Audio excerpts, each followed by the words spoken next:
Hey, it's Mark out and about, and I'm with one of my most favorite people here in Columbus, Ohio. Fantastic talent, Andrew Levitt, otherwise known as Nina West. Hi, Mark. Hello. How are you? I'm awesome. How are you? I'm so good. It doesn't take much. So good. I know. I'm always happy. You are. Me, not so much. I know. You're always, I know. Oh, but I'll tell you, Sunny listeners, our friends that we have in common, all of Columbus, our heart just goes out to you because we're so excited that you're part of season 11 of RuPaul's Drag Race. Thank you. It is, it's a long time coming. I've been trying to do this for about, almost a decade. Yeah. And it's finally happening. So it's surreal and amazing and incredible.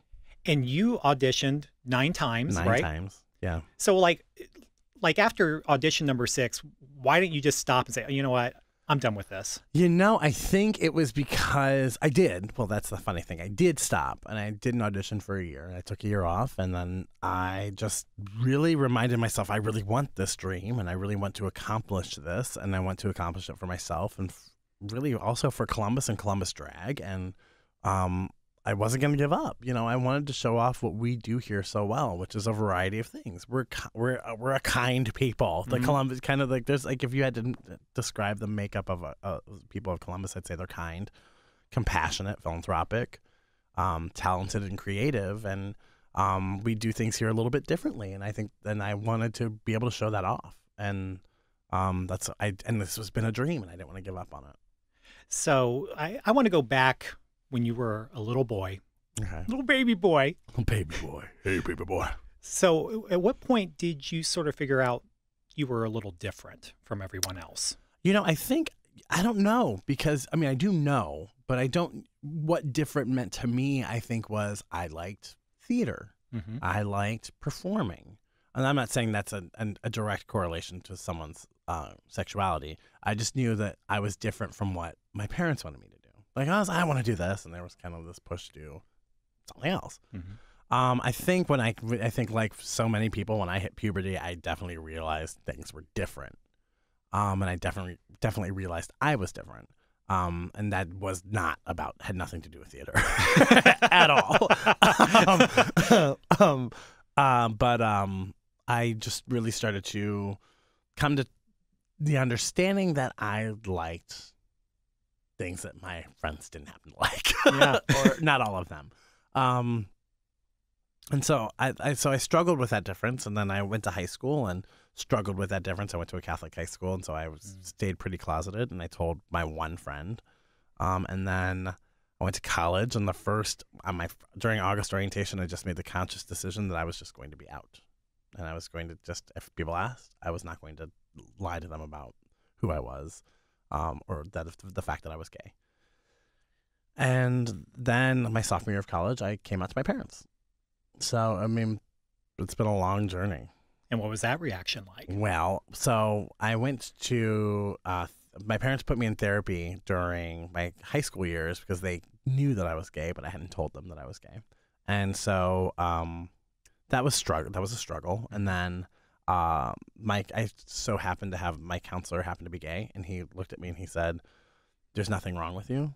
And one of those saving life moments was that my counselor said, he said, "I am a gay man, and there's nothing wrong with you. Like, this is not a choice. You are who you are. You will grow, and you will thrive, and you will be okay." And then, conversely, my parents were told, "Hey, you guys need some counseling." And they did that, and it didn't make the conversation any easier because the circumstances with which I came out to my parents were not good. They were not pleasant. It had to deal with bullying and harassment, and so I had my hand forced to tell my parents that I was gay while I was in college. And everything happens for a reason. I have to believe that. I mean, I can't change it. Right. You know, but I needed my parents at that time, and so they had to know the full story. And so I came out to them in that way, in a very rushed, unplanned kind of way, but it seemed to benefit me in the long term. Well, and we got to keep in mind, times were vastly different back then. Yeah. Because this was what, back in the 1950s? Or I know. I mean, when were you in school? Mid-90s. 09? They just discovered fire. No, but seriously, it was the mid '90s. Yeah. And So I was a freshman in college in 97, 98. okay, and late '90s. That was the year that Matthew Shepard was murdered. And so that was a big thing that stuck out in my memory as being gay and wanting to protect myself and knowing. And I went to a very small private liberal arts school. I went to Denison University in Granville, Ohio. And it felt the realization that I lived in a bubble and that I was not safe was prominent. And especially after my story, what happens. I had a full realization that I'm not 100% protected and safe. Yeah, and I think that smacks most people in the LGBTQ plus community that something happens that, like you said, it's a smack in the face. And like, oh, I'm not on. I'm not unprotected. You're not in Kansas anymore, right? And that was the reality that I had to everything felt so great, and the reality of my life was not right. Like I felt like I was safe, and I had surrounded myself with the right people, and it had nothing to do with my friends. It had nothing to do with the university. It had nothing to do with my family. It's just sometimes people are not nice people, and I got a huge dose of that when I was in college. And of course, I think as LGBTQIA people, we get that a lot throughout our lifetime. But I got a big helping of it really early on. Yeah. So was it your time at Denison University when Nina West stepped in? Yeah, well, kind of. Yes, it is. So my senior year of college, I was the president of the LGBTQIA student organization. It was called Outlook. It still is called Outlook.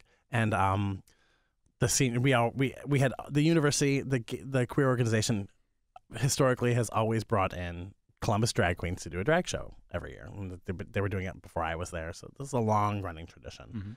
And so my senior year, I was dared to do drag, and me and my friend Justin Garrison were like, "Yeah, well, fine, we'll do drag." And so I did drag for the first time, and I remember I did my first stage name that I never performed under, but I was going to be called Jocelyn Butane because I was going to set the stage on fire. But then I did not like that. That's awesome, though. In Virginia, and I remember walking into the old Union Station, which is now Bernard's down the short north. I walked into the old Union Station. Virginia was bartending, and I walked up to her and I said, "I'm going to be your drag daughter." She said, "Okay, whatever." Fine, that's fine, whatever. And I changed my name to Nina after Nina Simone, and I took Virginia's last name, West. So explain to those that are not familiar with the term of drag mother. What is a drag mother? How does that come about? So much like a real mother, a drag mother is someone who nurtures you, who teaches you kind of the skills that are involved with doing drag, lessons on like kind of the ins and the outs of the life, the business, the working world of a drag queen. And I got lucky enough to be schooled by somebody who's really compassionate and showed me how to be really involved in my community in a very different way. You know, she's from the school of Marianne Brandt and Maria Garrison, and I was lucky to benefit from that, you know, and those and kind of grow in that regard. And she is a fantastic performer. She's incredible, wonderful. She's my person. favorite performer, and she's I've never seen anyone on stage like Virginia, and I think she kind of encapsulates everything that I want to. You know, like she's so in touch with the audience, and she knows how to react and to be present, and she's fun, she's funny, and, you know, it's everything I want to be. So it's like she's my favorite. Yeah. And just like a mother-daughter relationship, there can be fights. Yeah. What was your last fight with Virginia about? Do you remember? I think it might have been about who is going to get. There was an extra burrito in the bag from Taco Bell, and I think I won. We have had disagreements over the years. I think we've had two really big fights, and I think those were growing pains. And I don't think that they stemmed from anything other than our tremendous love for one another and wanting to see each other do well. And of course, like any relationship, that's difficult, right? And we're older now, and we're like settled into kind of our adulthood and our performance brands as Nina and Virginia. And I know that we're so stoutly devoted to one another that it's a lot of those petty things that kind of came up early on in the relationship do not exist anymore. That's awesome. Yeah. So I know one of the things that you sort of sprouted from her was this whole charitable aspect. And you've admittedly called yourself the charity queen. Yeah. So when did that actually start coming into play with Nina? Well, so at Denison, the idea of service and the idea of giving is like ingrained in the student population and the student culture, and so I really adapted. I grew a lot there. I was raised to always have the mentality of providing service and giving back. You know, I remember volunteering at churches for like soup kitchens. I remember as a kid. I remember trying to be as involved as I possibly could. And then with drag, I remember the first show that ever booked me, and this has a huge play on the rest of my career. The first group that ever booked me was the Columbus Stompers. Really? Other than Virginia, who would put me in the shows to dance backup, and I'm not a dancer, but to dance backup. So Virginia really put me in a position to like just be around, you know, and she wanted me to be accessible and in the scene and available. And Virginia had really started to really try to sell me to these organizations that no one was biting. And the Columbus Stompers put me in a charity show. And I was like, oh, right, I don't need to be paid. I can go do this and just go ahead and go have fun. Don't say that too loud. I need to be paid. But that I realized, hey, look, I don't have to, like, who's to say that I just can't go do this show for Stonewall Columbus, or who's to say that I can't go do this show for Splash, or who's to say that I can't go do this show for Kaleidoscope. Whatever organization needed the help and needed the fundraising, who's to say that I couldn't just go do it and just volunteer my time? And that's how I did it. And it wasn't, I mean, I was just doing it to do it. And there was no conscious decision to be like, I'm gonna be known to raise money for charity. I'm gonna go do this. It wasn't really that wasn't the goal. It just kind of evolved organically. It's kind of how my whole career is. It's been very organic. It's taken a long time. And then I remember getting my first big show, and I was like, why isn't anyone doing like charity fundraising at the end of the show? Like, this just makes sense. We're all and a lot of it stemmed from political need, right? At the time, George W. Bush was president, and there was a lot of rhetoric that was anti-gay, anti-LGBT. And so I was like, oh, well, why aren't we raising money? Why aren't we doing this? AIDS funding is cut. Why we are all queer people seemingly in the room. Why aren't we raising money for this? And so that's kind of how it happened at my shows. And then it kind of evolved and it continued. And Matthew Goldstein from BESA connected me with the Columbus Foundation and said, you should really legitimize your giving. You should make this legitimate. Don't make people feel like they're doing back alley charitable contributions. So I was like, right. I mean, like we have to make this better and take care of our audience and in turn protect ourselves.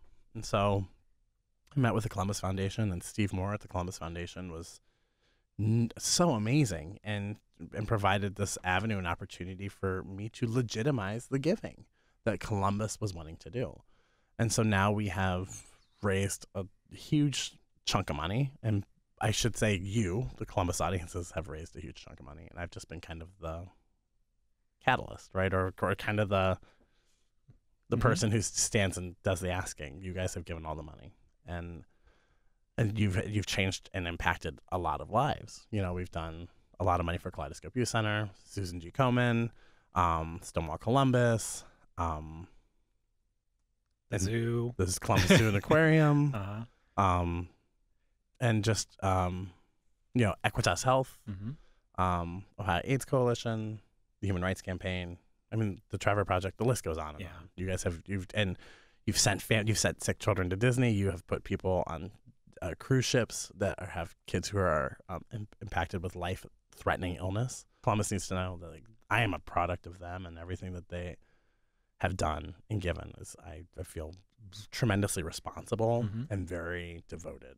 And that's all through the Nina West Foundation, correct? Correct. And people can donate to that, right? They can. You can go onto the Columbus Foundation website and you can search the keyword the Nina West Foundation, or you can go to my website, ninawest.com, and there's a tab to click on the Nina West Foundation at the Columbus Foundation. Well, thank you for all that you do, for being the catalyst.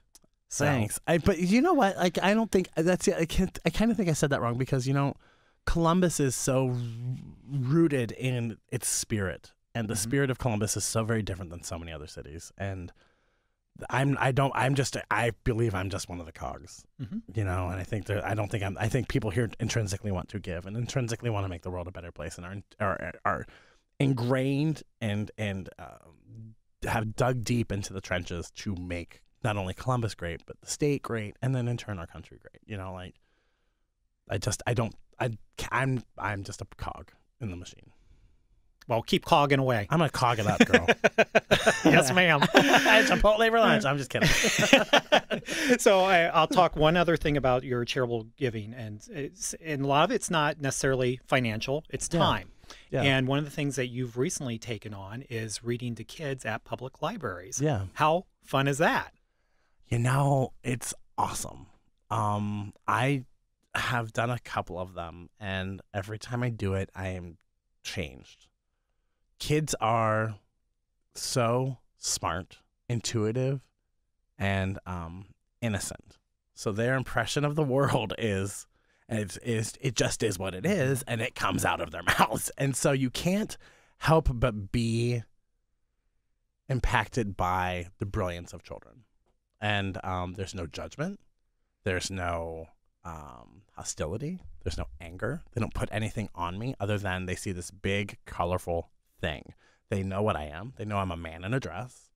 But they're more so inquisitive than they are judgmental, right? So why? And what does this do? And why do you do it? And could you do it like this?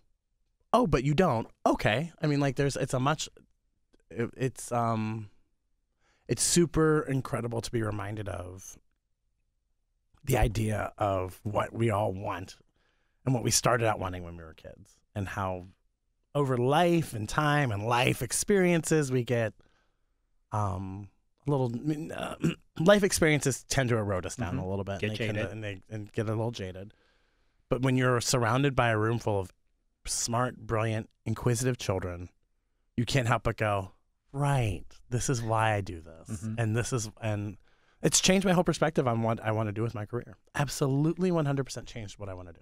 I was like, I'm going to go and do these cabaret acts all around the country, and I'm going to be bawdy and brass and bold. And that's not going to change, but I have definitely softened my edges for reasons, because I want to be accessible to families. So I've done drag brunches that are family friendly, which means no cursing, and means attentiveness and willingness to do music and musicality that would be appropriate for children, which means going to the Columbus Zoo and putting myself in programming that allows accessibility to families with children, not just straight families, but queer families as well, and giving people an outlet and an opportunity to raise their children in an atmosphere that is conducive to how they see the world. And I see the world as a really bright, colorful place that knows no limits of love and acceptance. And I think the children that I've encountered and the parents that I've encountered who may question a little bit of what is going on see nothing wrong with opening themselves up to a bright, fun, beautiful character that is only offering lessons in love and acceptance. So where do you go next here in Columbus and beyond? Very broad question. Chipotle. No, I'm just kidding. I better be sponsored. It is almost lunchtime. It's like the third time I've mentioned them. I'm like, I'm gonna need some sponsorship dollars, guys. No, I'm kidding. I am. Well, I'm gonna be here, so I'm traveling a lot. Drag race is. I'm on the great drag race train for the next year at least, which means I'll be traveling around a lot. I'm in Seattle on Thursday. When is this? Don't look at me. I barely remember what I did last week. Okay. Well, but no, you have that. You're going to be down in Orlando in early May. Yeah, I'm going to be. I looked at your schedule. I'm going to be in London and Australia and everywhere in between. And but I'm going to be here for Columbus Pride. I'm going to be here. Hopefully, I'm going to be here for some time during Halloween. I'm going to be here. I'm based here. So like I'm going to be here. It's whether or not I'm going to be doing a lot of shows because I'm going to be coming home to get a little R&R, a little rest and like recoup, but you'll be seeing me out. I'm going to be eating. No, but I think my goal is to write some children's books and to produce some children's programming and then hopefully have that segue into something bigger and bolder and louder and braver and have put Columbus on the map for something else that's going to be a little bit different and exciting. Well, I can't wait to see it. I know Thanks. a lot of us can't wait to see it. So RuPaul's Drag Race, Thursday nights, 9 o'clock, VH1. Yeah. So real quick, let's go into RuPaul's Drag Race Yeah. and talk about your friends and your competitors. My friends and my frenemies. Yes. So there's 3 I want to focus on because Okay. a lot of people have been asking me to ask you about these 3. So the gosh. first one of your competitors who's been very loud and Silky. out there, Silky Ganache. Yeah. Is she that loud off camera? Yeah. Yeah, but what's love or hate Silky, what's great about Silky is you know what you're getting. Mhm. Like there's no she is intelligent, loud, opinionated. Her personality matches her physical size. She's larger than life. I mean, and she's incredible. She's an energy. You feel her energy when she walks into a room. Not a lot of people have that. She's got what I like to call it. Mm-hmm. What do I think of her? What's the question? I mean, is she that loud? Yeah, she is. Yeah, she is. And is she you always know on? what though? Yes. If you're not used to being in a room full of drag queens, I mean, she's clearly used to being in a room full of drag queens and commanding attention. But she's also she's super compassionate. She has her master's degree. She is. I think after the ride of the show is over, I think she's going to go back and finish her doctorate. She's very driven, and you don't encounter a lot of really driven people in this path. I mean, kind of like you get there and you're like, okay, I'm happy. She's like very driven, and I think it's commendable. I love her. I think she's really great. Evie Oddly. Brilliant. She is. So she's from Denver. So she's a bit of she's totally Denver, right? Like, so they have legal marijuana there. So she's but she's smart, intuitive, creative. She reminds me so much of. Did you watch season 4 of Drag Race? Yes. Mm-hmm. She reminds me a lot of Sharon. Yes. Like she's self-made. Everything is like in her perspective is so uniquely Evie. Like I've never seen anything like it, and I think that's what the beauty of what drag is. Crystal something, who's a performer here in Columbus, has her very own unique take on what drag is, and I think Evie is a great representation of that. Drag is not just impersonating a female; it is gender bending, and it is playing with the concept and constructs of gender, and Evie does it so well and so brilliantly. She's amazing. Mara, it's funny you said Crystal something because when I first saw Evie on the TV screen, that's immediately who popped in my head. Yeah, so drag is supposed to be. I think Evie does a really great reminder to a lot of people who are younger that drag, for a lot of us older girls, drag is supposed to be a freeing expression of art. It's not just for some people it's about the beauty and the impersonation, but drag at its core is supposed to be art filled and art mindful, and she does that. Tell me about your friendship and your history with Brooklyn Heights. Oh, Brooklyn! Yeah, I met Brooklyn at Entertainer of the Year in 2009, 10 maybe, I can't remember, and we hit it off right away. And she's a former Miss Continental. She went and competed at Entertainer of the Year. I was back as a former, and she did not do. She thinks she was top 3 at Entertainer of the Year, but she went on to Miss Continental the next year and she won. She and I have maintained friendship. She and I she's like my little brother, and sometimes I'm like her little brother. We've called each other over. I think we've like our emotional security, like our security animals, or what do they call our companion animals? Because we really rely on one another, and I talk to her every day. Going through an experience like Drag Race is extremely unique. Even so, the 15 of us who have this experience with season 11, our experience is very different from season 10 or season 9. And then in turn, it's very different from a show like Survivor. And in turn, it's very different from a show that you're going to have at Access Nightclub. We've gone through this uniquely life-altering experience together. And I think all of us, from Ariel Versace to Evie Oddly and Vanessa and everyone in between, Raja, whomever, we all have a mutual respect for one another because we've all shared in this tremendously odd, unnatural, abnormal experience of filming a television show and having your life put on blast. But that's what you sign up for.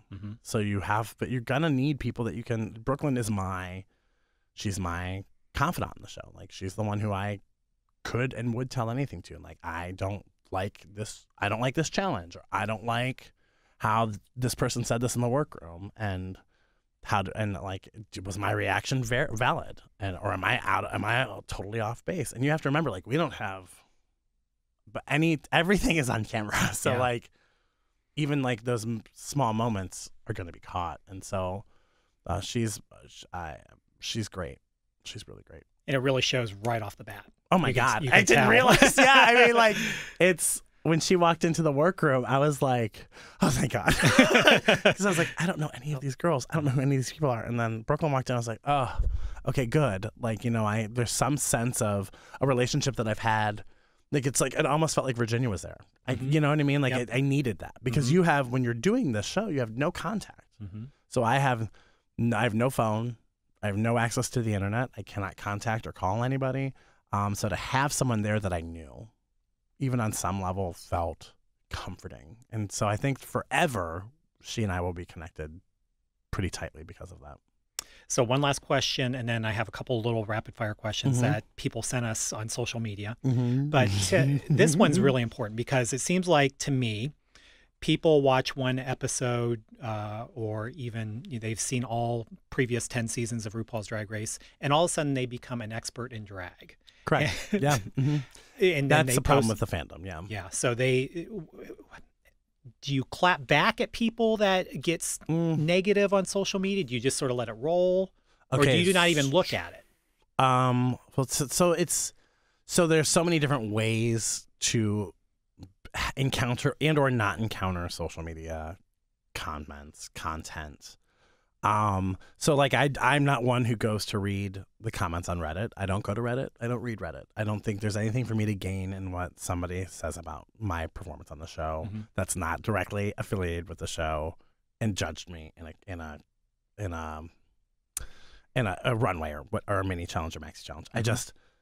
I can grow from the comments. I'm also super established and I've been around for a really long time. So I don't really, it's a 14-year-old's opinion of what my hair looks like or my makeup looks like just has no impact on me. Does it hurt a little bit? Sure. And so the other part of the problem is like, you go to on my Instagram page or my Twitter page, people will at me a comment. And so I've used the block button more than I could care to even acknowledge. Like, I've deleted and blocked. But I think anyone who knows me in Columbus, I just don't really thrive on that. And clapping back, I've done it a couple times and I have deleted them.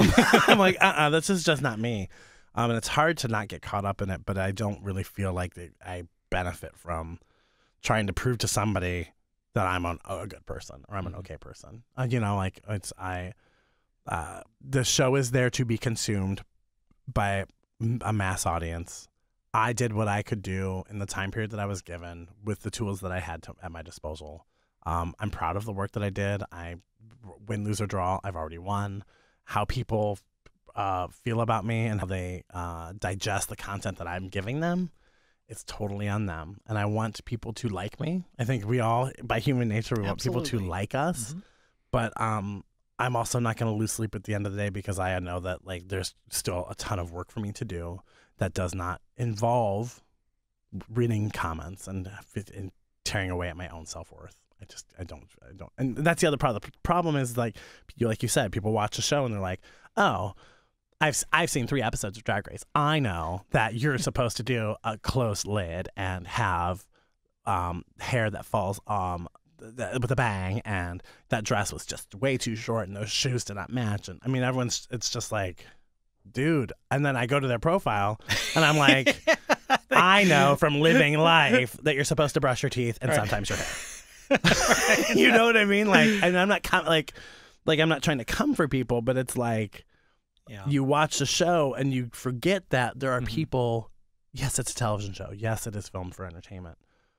But these are real people, and it's in the moment, it's real emotions. And it might, like, after the fact, 9 months later, now that it's airing and you're consuming it, and I've already dealt with it, it's all coming back up again. Like, and so it's like, right, it's hard, and that's personal because your art is personal. This is personal. So I understand people's investment. I don't understand people's willingness to be so nasty. I get that from my mom every day, so I know what you're going through. So, okay, so some of our Sunny 95 listeners sent us some questions. Jennifer wants to know, what former RuPaul's Drag Race contestants inspire you the most? The heart and soul of Latrice Royale, the commitment to professionalism and career like Bianca Del Rio and Willem, the fun and frivolity of Trixie Mattel. I mean, those are my go-tos. I just admire them a lot. Ben de la Creme. The comedy girls, for the most part, are the ones that I really seem to really align myself with, and or I watch with a really a magnifying glass and like, yes, that's exactly how I see drag. But I also, the brave independence and identity of Sharon Needles, just the unapologetic persona of Sharon is inspiring. So Andrew wants to know, not you, Andrew, but another Andrew wants to know, if you were stranded on a desert island with 4 other competitors from RuPaul's Drag Race, who would they be? I had to have 4 people on the island with me. I had to. Yeah. Couldn't just be there by myself. 4 other competitors from Drag Race. Yeah. I would probably say... Make it a party. Latrice, Brooklyn, LaShawn Beyond, because we got to... I mean, at some point, if there's no food, you have to who can you let go? And probably Bianca Del Rio. And of course, without saying Virginia West would be the skipper. I mean, well, right. You said right. I mean, Virginia West is a go-to, but you said Drag Race girls. Right, that's right. Kelly wants to know, how long does it take to transform from Andrew to Nina? If I can take all the time in the world, which I would, I think most drag queens, I talk to myself in the mirror. I squint. If I could take all the time in the world, I would probably take about 2 hours, an hour and a half, 2 hours. Okay. But mostly it's probably about an hour. Gotcha. Yeah. And Rob wants to know, what are some of your favorite places to perform, or have you performed? I'm trying to think of what I've done the Rose Room in Dallas, and that was pretty amazing. Yeah. Mickey's in West Hollywood was fantastic. Parliament House in Orlando is wonderful. Roscoe's in Chicago, remarkable. I